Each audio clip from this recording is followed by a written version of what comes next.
গল্পের নাম গ্রামের পুরনো বাড়ি। একটা ছোট্ট গ্রাম ছিল, গ্রামের নাম সোনারপুর। ওই গ্রামে একটি পুরনো বাড়ি ছিল, যেটি দীর্ঘদিন ধরে অযত্নে পড়েছিল। বাড়িটির চারপাশে ঝোপঝাড় আর বুনো গাছপালায় যেন এক ধরনের অদ্ভুত ভীতুর সৃষ্টি করে।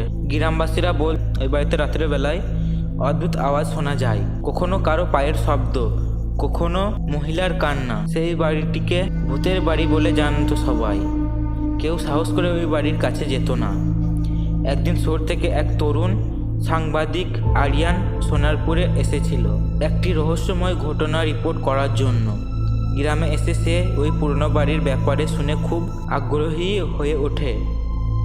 আরিয়ান সিদ্ধান্ত নেয় সে এক রাতে ওই বাড়িতে থেকে সব খোঁজ বের করে নেবে। সন্ধ্যা নামার পর আরিয়ান বাড়ির দিকে রওনা হলো। বাড়ির সামনে এসে দাঁড়িয়ে সে কিছু সময় ভাবলো এবং তারপর চুপিসারি বাড়ির ভিতরে ঢুকে পড়ে। বাড়ির ভিতরে অন্ধকার ছিল, কেবল কিছু জায়গা অতীতের অবশিষ্ট চিহ্ন পাওয়া যাচ্ছিল। ফাটা দেওয়াল, পুরনো মেঝে আর কিছু মাটির পত্র। আরিয়ান এগিয়ে গেলে এক কক্ষের দিকে। সেখানে সে শুনেছিল সবচেয়ে বেশি অদ্ভুত শব্দ শোনা যায়। হঠাৎ সে শুনতে পেল কোনো এক মহিলার কান্না। সে দ্রুত ওই আওয়াজের দিকে এগিয়ে গেল।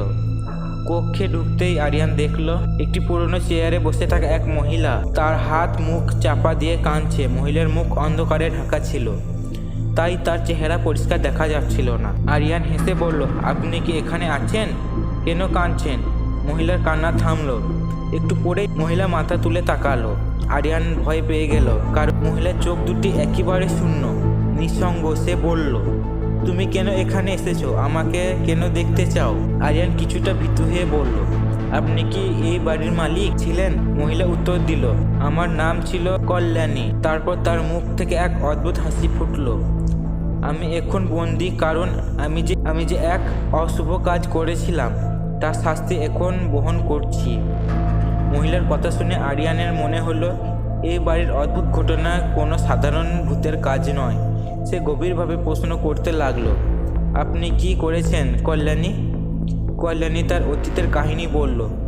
একসময় বাড়ির মালিক ছিলেন তার স্বামী রামকৃষ্ণ। রামকৃষ্ণ এক ভয়ঙ্কর মানুষ ছিল, খুব নিষ্ঠুর। কল্যাণী একদিন জানতে পারে রামকৃষ্ণ তার সঙ্গে প্রতারণা করছিল। সেই ঘৃণা, কষ্ট, রাগে পুড়ে একদিন রামকৃষ্ণকে হত্যা করে এবং তার মৃতদেহ বাড়ির পেছনে মাটির তলায় পুঁতে দেয়। কিন্তু সে জানতো না এই হত্যার ফলে সে নিজের আত্মাকে এক অমোচনী দুঃখের বন্দী করে ফেলবে। কল্যাণী বলল, আমার অপরাধ ছিল, আমি আমার স্বামীকে হত্যা করেছিলাম। তার আত্মা এখন আমাকে তাড়া করে। আমি একদিন শান্তি পাবো বলে ভেবেছিলাম, কিন্তু আমার আত্মা মুক্তি পায়নি। আরিয়ান সব কথা শুনে বুঝতে পারল কল্যাণীর আত্মা মুক্তি পায়নি, কারণ সে তার ভুলের জন্য কোনো অনুশোচনা অনুভব করেনি। তবে আরিয়ান কোনোভাবেই তাকে সাহায্য করতে পারবে কিনা তা জানতো না। মহিলা আবার বলল, তুমি কি আমাকে ক্ষমা করবে? আরিয়ান, তুমি যদি আমার অপরাধ স্বীকার করো তাহলে আমি মুক্তি পাবো।